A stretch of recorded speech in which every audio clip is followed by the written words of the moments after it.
Super süß, super sexy. Dans ce clip décalé, Kiev remercie l'Allemagne pour ses livraisons d'armes. Heute, super lieb.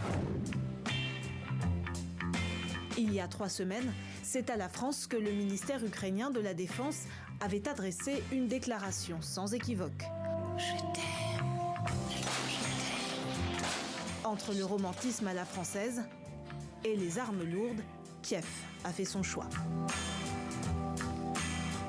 Depuis le 24 février, la France a fourni à l'Ukraine des missiles anti-chars Milan, une quinzaine de canons tractés et 18 canons César. Mais pour Volodymyr Zelensky, la France doit faire plus. Un constat partagé par de nombreux observateurs et appuyé par cette enquête de la BBC, qui affirme que moins de 2% seulement des armes livrées à l'Ukraine proviennent de la France.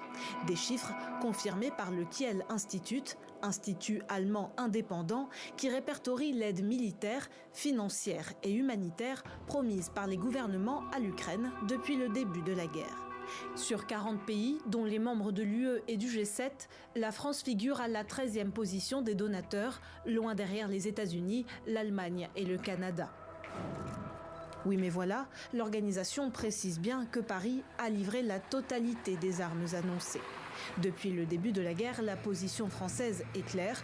Oui au soutien militaire à l'Ukraine, non à la cobelligérance. Pour le ministère français des Armées, ce classement est donc à nuancer. Premièrement, parce que de nombreux pays, dont la France, ne communiquent que partiellement sur leur livraison réelle d'armement. Deuxièmement, chaque pays s'appuie sur des critères différents. Certains feraient peser le coût de la formation aux armes et le coût des transports des munitions dans la balance. Enfin, le Kiel Institute considère l'Union européenne comme une entité à part dans son classement.